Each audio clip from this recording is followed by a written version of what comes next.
What's up, everybody? I'm trying a new thing.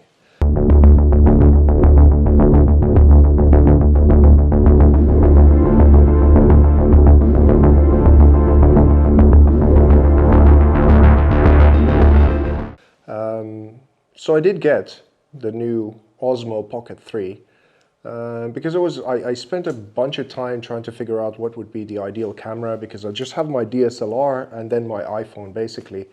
And I used to be, back in the day, 15 years ago, a filmmaker, even if music was my first love. But then it was film and photography and Photoshop and all that kind of thing. And that's essentially how I came to do this contemporary art thing in a digital way, is that I started body painting on people and then photographing that whole process and playing about with paint and photographing those and putting it together with Photoshop, and lo and behold I had digital originals, and that's really what kicked off my whole contemporary art career. And I've been wanting to talk about it in much more of a free way for quite some time. I've been doing a bunch of public speaking on stages, especially in the Middle East, but recently. But what kicked this off, really, a lot of it was my friend Adam Williams, and he's the co-founder of World CryptoCon, which was this really big, very, very well done conference in Las Vegas. And essentially, these guys just had both of these at the bear market. So, but even in the bear market, they managed to bring a lot of people and some of the biggest names in crypto at that time to party and have a great time in Las Vegas. And we did this bunch of cool things with Adam. But Adam, he was kind of a social media ghost. He didn't really like having any social media presence or that kind of thing. And but then now he's gotten back into real estate and doing a bunch of cool things over there. And there, people just told him that, hey man, you can't be a ghost. You gotta actually have a social media presence. And he's done with this with such fire, as he does everything, that it's been quite inspiring. And it gave me a little bit of a kick up my ass as well to kind of get myself in gear. And I spent a bunch of hours online researching what would be the cool thing. And this Osmo, which follows me around like this, and the picture quality is pretty amazing. Clip-on mic, I spent like a good day kind of trying to research what would be the best thing. And I had a good hunch that this might be it. So here goes. So now I finally have a method on how to do vlogs and kind of smooth material of my shows and all this kind of stuff, that I take this a little bit more into control. And this actually doubles down a little bit as a webcam as well for podcasts, which is something that I've needed because my MacBook Air doesn't exactly have the best camera for that. And I'm really not doing an advert for this camera. I don't really know that much about it up until now. This is the first time that I'm literally recording anything on it, but thus far I really like it. So but yeah, some updates. I've been working on this series called the Juxtaposers, and I haven't really leaked out much information about it. I did this a little bit of advertising, but you know, we're in the bear market, and I don't really want to. It's my first venture into doing something with AI, and I'm looking for the right kind of partner to drop them with. But the premise is really exciting. It's kind of this. It's about the culture wars, essentially, because it was doing my head in, because it's so impossible to comment anything on anything without then someone labeling you to be on one side or the other, and then you're kind of bracketed into something and it has these consequences and whatever. And I'm a little bit more of a nuanced person, but I have been following that kind of field for years and years with great interest. And I haven't really wanted to throw my hat around in the ring much with that before. But now it's come to the point that I realized that with AI, I could actually do this whole thing and play about with the kind of personas that are involved in the culture wars. And especially, I think one thing that is missing from the axiom of evaluation, because let's say Russell Brand usually just was considered a leftist, but now all of a sudden people are saying he's a right-wing extremist and all this kind of stuff. And then he had these sexual things happen, and whether that's actually legit or it's feels a little bit similar than Julian Assange, or, you know, there's all these kinds of things that are being thrown around, and everyone is so camped out and dug into their own potholes and this kind of thing, that's not really the interesting thing about it. But one thing that is missing from the conversation quite often is whether they're anti-establishment or establishment whilst they're left and right. And just adding that one axiom to this kind of picture allows you to easily kind of think that outside of any scandals, it's pretty obvious that Russell Brand is a left-wing anti-establishment guy, or someone like Ben Shapiro is a right-wing establishment guy.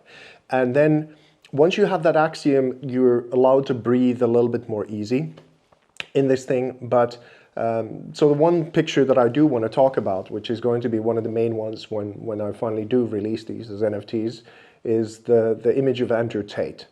And he's somewhat of a difficult guy to pin down, but he's definitely anti-establishment for the most part, and talks about the Matrix and this kind of thing.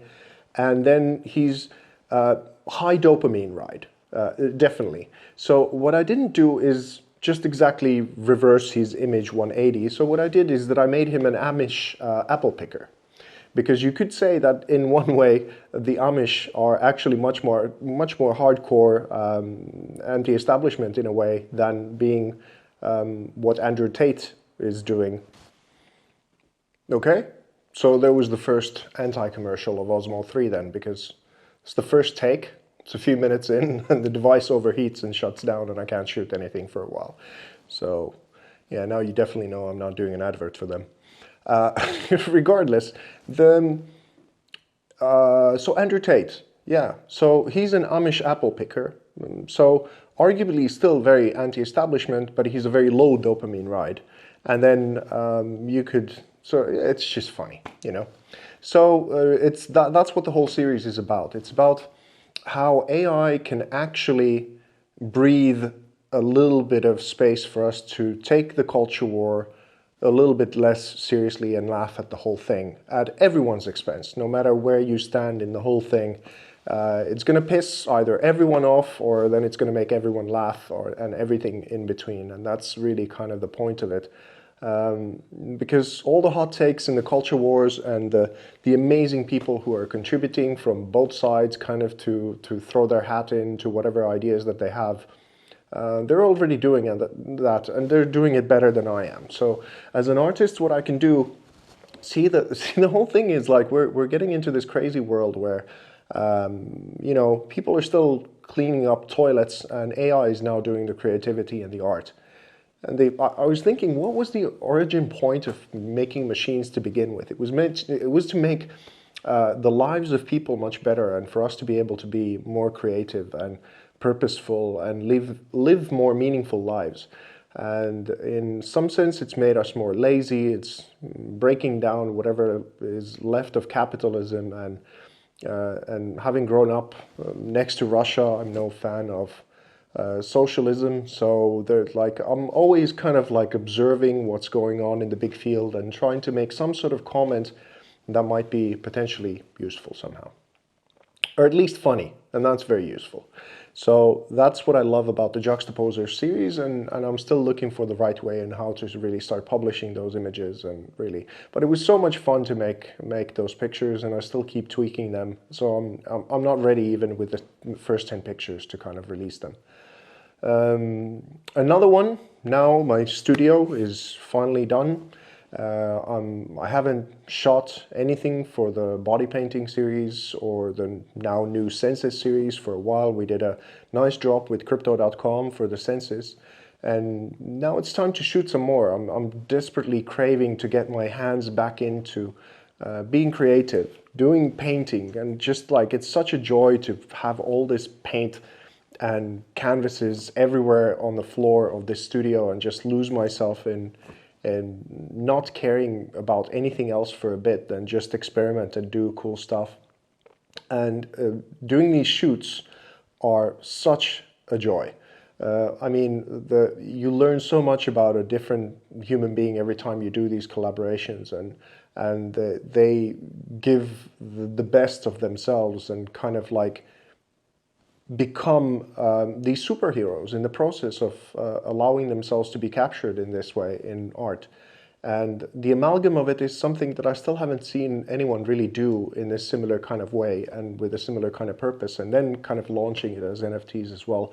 So it's exciting. And the first two models I worked with, Lila and Yenny, they were absolutely incredible, the both of them, and they became friends in the process. So that's cool. And there's a few new ones now up and coming, and I can't wait to kind of put it together and do those shoots, because for the most part, now that I've been in Dubai for a long time, it's not really a place where I'm most inspired to be creative in a way that I'm actually creating the art. It's something where you're doing a lot of promotion, you're meeting everyone, the whole world is coming to Dubai. It's such an exciting place, and you're meeting with all of these movers and shakers of the whole of the crypto industry, and you know, those who are building the whole of Dubai, and we have such opportunities there. And this art car project is finally coming to fruition, that in about 5 months we get to auction off the first Tesla, which is the personal Tesla of Dr. Marwan, which we made already a couple of years ago.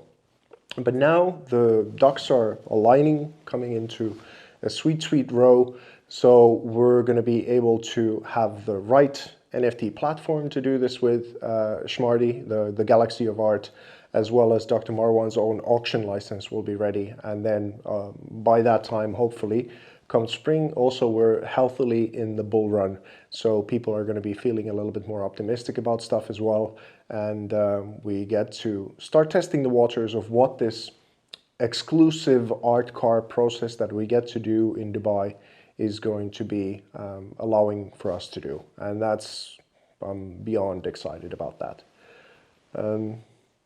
But yeah, in general, this is what I wanted to do for such a long time. Not to have too much of a script, not to do too much post-production, be heavy on anything. It's if I want to comment on something, just tell updates of what's been going on and so forth. To be able to just speak directly to the camera, have a nice lighting and a good space to do this in, and start to do this YouTube series a little bit more seriously, and kind of utilize this public speaking ability that I've been developing over these last years, and inform people about what it is that I'm doing. And we're always open to collaborations, as we're now building the company of VESA Digital.